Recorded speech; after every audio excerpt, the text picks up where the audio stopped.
한 엔터테인먼트 제국이 불과 3년 만에 팬들의 신뢰를 잃었습니다. 바로 월트 디즈니입니다. 어벤져스가 모일 때마다 극장이 들썩이던 그 마법의 왕국이었죠. 그런데 왜 흥행 보증 수표가 믿고 거르는 브랜드로 바뀌었을까요? 2022년 이후 주가는 거의 반토막이 났습니다. 관객 수는 90% 가까이 폭락했고, 올해 개봉한 백설공주는 아무도 안 보는 영화가 되어버렸습니다. 화려한 테마파크 뒤편에서 벌어진 제국의 균열, 함께 파헤쳐 보겠습니다.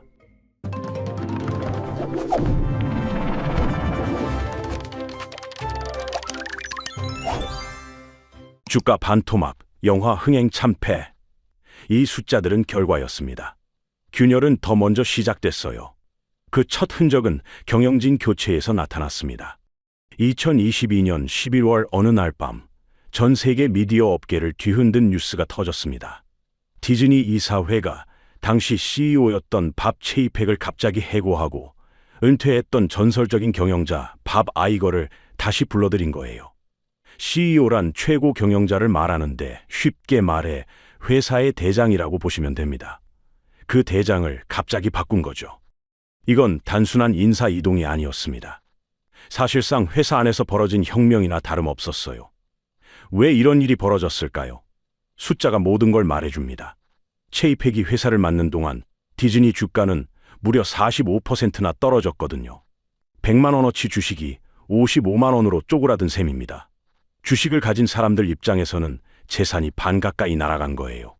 설상가상으로 야심차게 밀어붙인 스트리밍 사업도 큰 문제였습니다. 스트리밍이란 넷플릭스처럼 인터넷으로 영상을 보는 서비스를 말해요. 디즈니도 디즈니 플러스라는 서비스를 만들었는데 이게 매년 5조 원이 넘는 적자를 내면서 회사 돈을 갉아먹고 있었죠. 이사회는 더 이상 지켜볼 수가 없었습니다. 그래서 불려온 사람이 밥 아이거입니다. 이분은 디즈니 전성기를 이끈 영웅이에요. 픽사, 마블, 스타워즈를 만든 루카스 필름, 20세기 폭스까지 차례로 사들이면서 디즈니를 거대한 콘텐츠 공룡으로 키운 장본인이죠. 아이거가 회사를 맡던 시절 디즈니 주가는 5배 넘게 뛰었습니다. 투자자들은 그가 돌아왔다는 소식에 안도의 한숨을 내쉬었어요. 하지만 돌아온 왕이 가장 먼저 한 일은 축하 파티가 아니었습니다. 아이거는 복귀하자마자 투자자들 앞에서 차가운 선언을 했어요. 앞으로 2년 안에 75억 달러를 우리 돈으로 약 10조 원의 비용을 줄이겠다고요.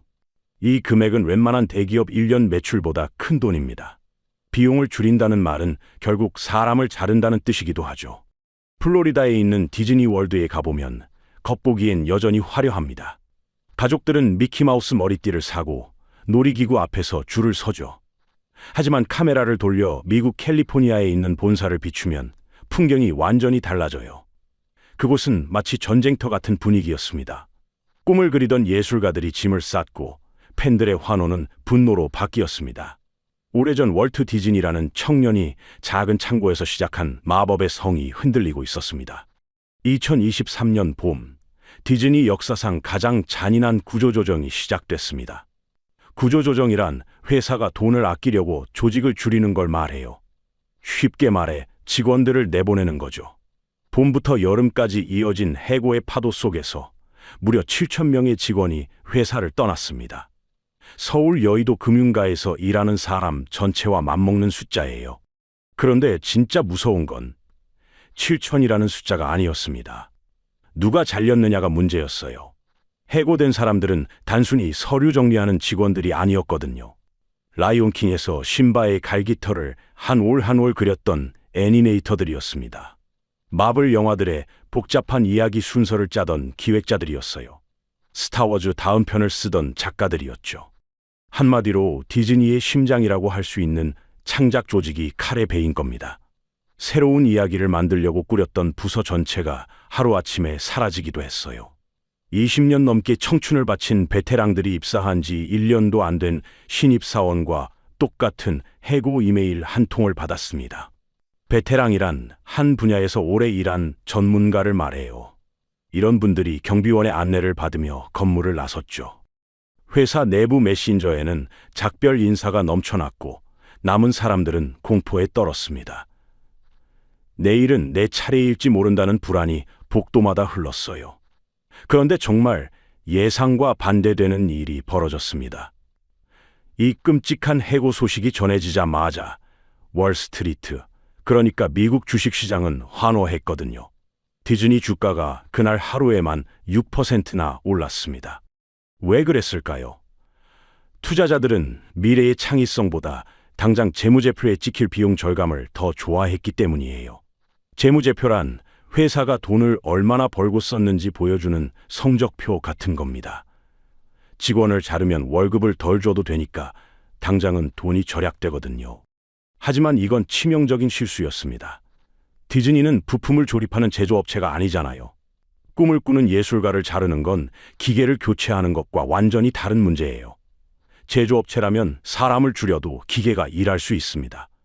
하지만 콘텐츠 회사에서 창작자를 잘라내는 건 회사의 핵심을 드러내는 것과 같아요. 바바이거는 당장 피를 멈추려고 디즈니가 오랜 세월 동안 쌓아온 창의적 능력을 깎아낸 겁니다. 실력 있는 애니메이터 한 명을 키우는 데는 최소 10년이 걸려요. 이런 사람들은 해고 통보 한 장으로 내보낼 수 있지만 다시 데려오는 건 거의 불가능합니다. 그 대가는 생각보다 훨씬 빨리 돌아왔습니다. 비용을 줄였으면 이제 돈을 벌어와야겠죠. 디즈니의 가장 강력한 무기는 단연 마블이었습니다.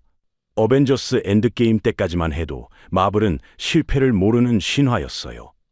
내놓는 작품마다 전 세계에서 10억 달러, 우리 돈으로 1조 3천억 원 넘게 벌어들었거든요. 마블 로고만 붙으면 사람들이 극장으로 달려가던 시절이 분명히 있었습니다. 그런데 지금은 어떨까요? 한때 마블 민국이라 불리던 우리나라에서조차 이제 마블 영화는 믿고 거르는 작품이 됐습니다. 팬들 사이에서 마블 피로감이라는 말이 공공연히 나돌기 시작했어요. 2023년 성적표를 보면 정말 참담합니다. 디즈니는 단 4편의 대작 영화 실패로 약 1조 3천억 원을 허공에 날렸거든요. 앤트맨과 와스프 퀀텀 매니아가 대표적입니다. 마블 새 시리즈의 화려한 시작을 알리겠다며 제작비 2억 달러를 쏟아부었어요. 하지만 돌아온 건 로튼 토마토 지수 47%라는 최악의 성적표였죠. 로튼 토마토는 영화 평점 사이트인데요. 50%면 절반만 재밌다고 한 거고 47%면 그보다도 낮은 겁니다. 관객들은 더 이상 현란한 컴퓨터 그래픽이나 복잡한 평행 우주 설정에 속지 않았습니다. 알맹이 없는 이야기, 유치한 대사, 매력 없는 악당에 모두가 지쳐버린 거죠. 더 마블스는 더 심각했어요. 역대 마블 영화 중 가장 적은 수익이라는 불명예를 안았습니다. 충격적인 건 관객 수가 이전 작품 대비 무려 90% 가까이 폭락한 지역도 있었다는 겁니다. 10명이 보던 영화를 이제 1명만 보러 간다는 뜻이에요. 전문가들은 무리하게 확장하다 생긴 참사라고 진단합니다. 디즈니 경영진이 디즈니 플러스 가입자를 늘리려고 마블 스튜디오를 쥐어짰거든요. 영화를 만드는 사이사이에 드라마도 계속 찍어내라고 압박했습니다. 제작진은 쉴 틈 없이 일해야 했어요. 문제는 여기서 생겼습니다. 영화를 이해하려면 드라마 완다비전을 봐야 하고 그 드라마를 보려면 또 다른 작품을 봐야 하는 구조가 만들어진 거예요. 관객들은 영화 보러 온 건지 밀린 숙제하러 온 건지 모르겠다며 피로감을 호소했습니다. 무리한 일정은 품질 저하로 이어졌어요. 마블의 자랑이던 특수효과팀이 살인적인 업무량을 견디지 못하고 파업하거나 회사를 떠났습니다. 히어로들의 슈트가 갑자기 어색해 보인 건 우연이 아니었어요. 결국 마블은 연간 작품 수를 확 줄이고 양보다 질에 집중하겠다며 백기를 들었습니다. 마블의 몰락 뒤에는 더 뿌리 깊은 문제가 숨어 있었습니다. 바로 디즈니를 둘러싼 정치적 올바름 논란이에요. 정치적 올바름이란 소수자나 약자를 차별하지 않으려는 태도를 말합니다. 다양한 인종과 문화를 존중하는 건 분명 좋은 일이에요. 그런데 대중이 화난 건 그 목적이 아니라 방식이었습니다. 이걸 게으른 창작이라고 부릅니다. 새로운 영웅이나 이야기를 처음부터 만드는 수고로움 대신 이미 성공한 옛날 작품의 숟가락만 얹는 행태를 말해요. 원래 캐릭터의 인종이나 성별만 바꾸면 다양성을 달성했다고 주장하는 거죠. 실사판 인어공주가 대표적인 예입니다. 영화가 개봉하고 나서 드러난 진짜 문제는 배우의 피부색이 아니었습니다. 영화 자체가 재미없었다는 거예요. 어둡고 음침한 조명, 어색하게 보이는 컴퓨터 그래픽이 관객들을 불편하게 만들었죠. 디즈니는 우리 선택은 옳다고 관객을 가르치려 들었을 뿐 정작 중요한 재미와 완성도는 챙기지 않았어요. 반대되는 성공 사례가 있습니다. 2019년에 나온 실사판 알라딘이에요. 자스민 공주가 원래 만화 영화에서는 좀 수동적인 캐릭터였는데 실사 영화에서는 자기 목소리를 당당히 내는 인물로 바뀌었어요. 이게 바로 제대로 된 재해석입니다. 캐릭터의 본질은 지키면서 현대적 가치를 자연스럽게 녹여낸 거예요. 그런데 올해 3월에 개봉한 실사판 백설공주는 어땠을까요? 결과는 처참했습니다. 제작비만 약 4천억 원을 쏟아부었는데 전 세계 흥행 수익은 2천억 원 남짓에 그쳤어요. 제작비도 못 건진 거죠. 역대 디즈니 실사화 영화 중 최악의 성적이라는 불명예를 안았습니다. 더 충격적인 건 관객 이탈 속도였어요. 개봉 첫 주에도 기대에 못 미쳤는데 2주 차에는 관객이 무려 66%나 급감했습니다. 3명 중 2명이 사라진 거예요.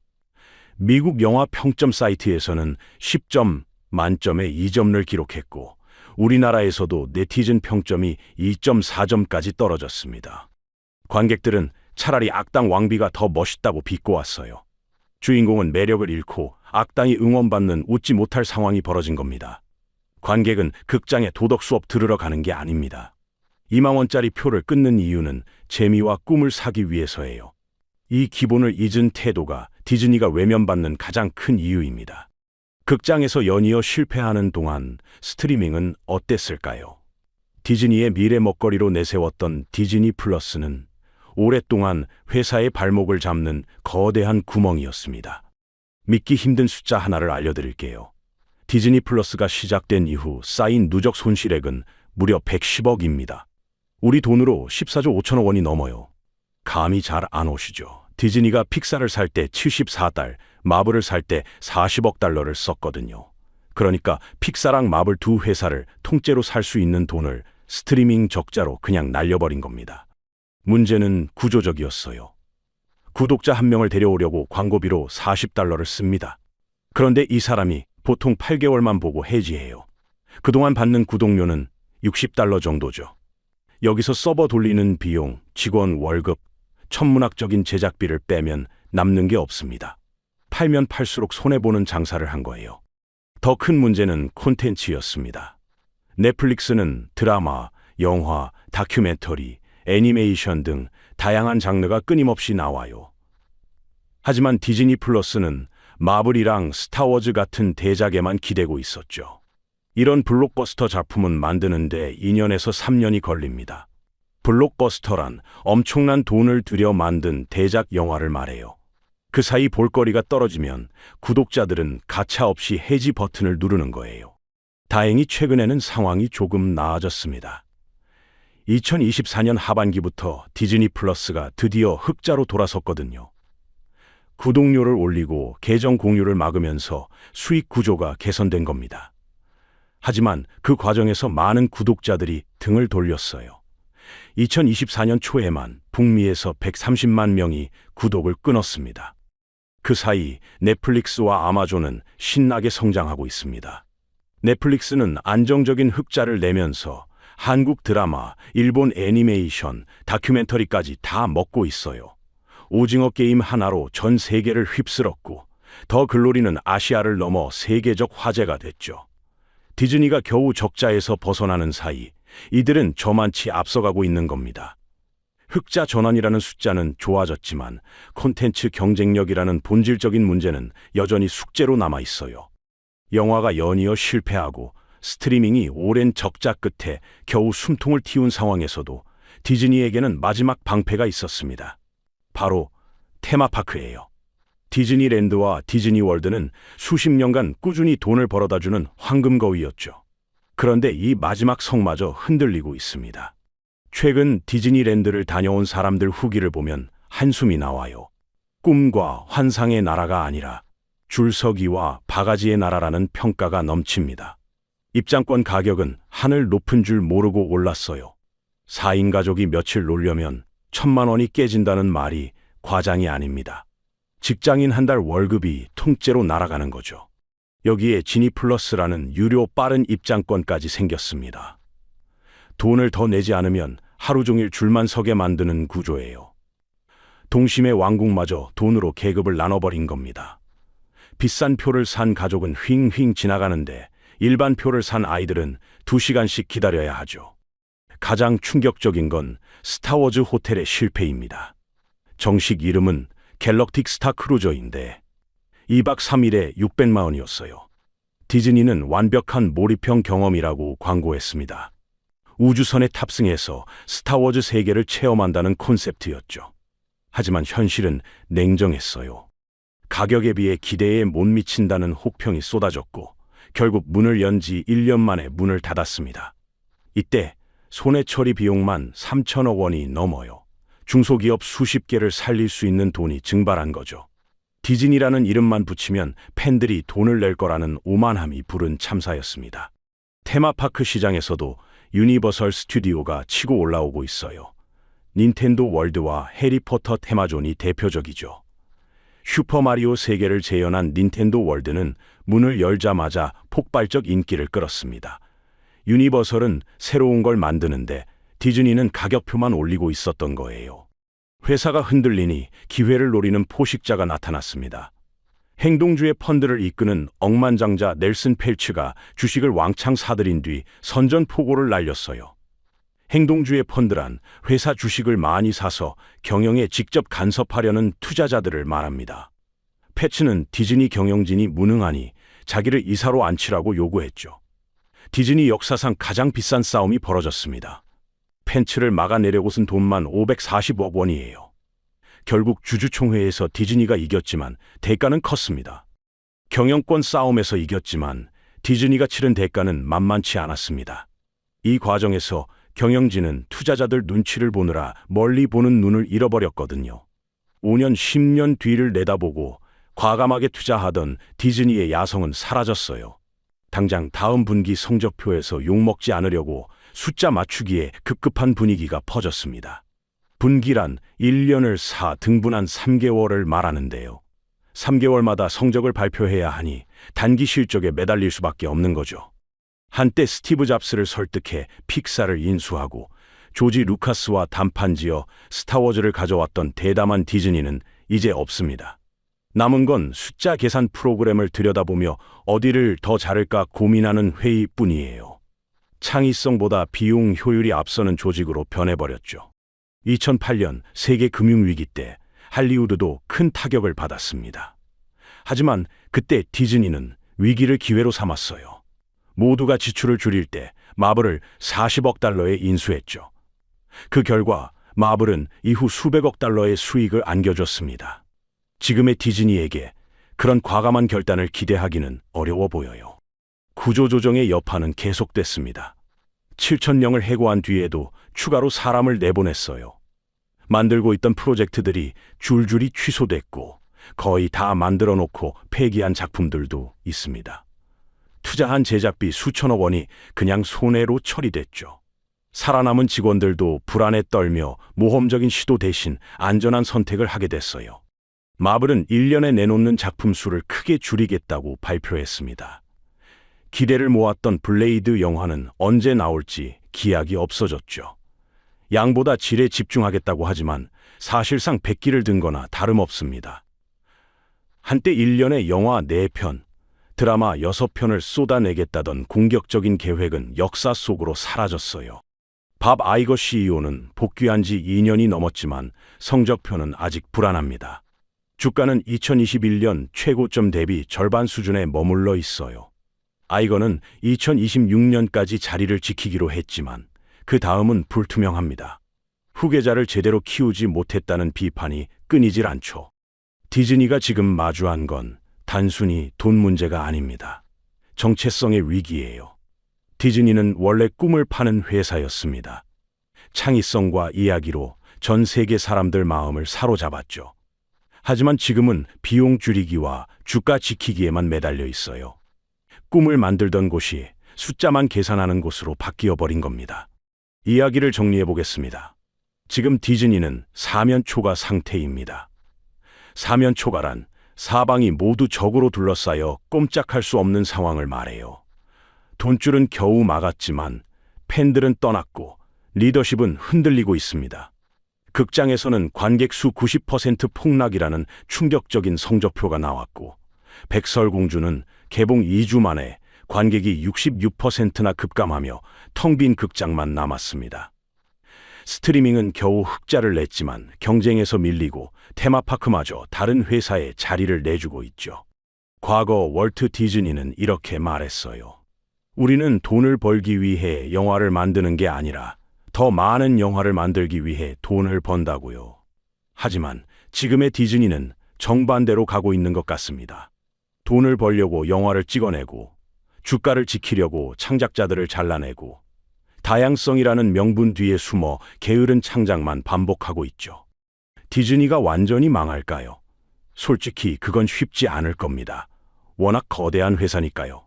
겨울왕국 3이 나오면 또 극장은 사람들로 붐빌 거예요. 아바타 다음 편이 개봉하면 흥행 기록을 깰 수도 있습니다. 디즈니랜드에는 여전히 가족들이 몰려들 테고 미키마우스 인형은 계속 팔리겠죠. 하지만 우리가 사랑했던 그 디즈니는 어떨까요? 미키마우스 음악에 설레고 어벤져스 모임에 전율하던 그 마법의 왕국. 새 작품이 나올 때마다 가슴이 두근거리던 그 설렘. 그건 이미 역사 속으로 사라지고 있는지도 몰라요. 대신 그 자리에는 차가운 계산기만 두드리는 거대 기업이 남았을 뿐입니다. 넷플릭스가 판을 바꾸고 인공지능이 창작 영역을 위협하는 격변의 시대. 디즈니가 다시 마법을 뿌리며 날아오를 수 있을까요? 아니면 이대로 영원히 옛날 이야기로 남게 될까요? 그 선택은 바바이거가 아니라 관객인 우리 손에 달려 있습니다.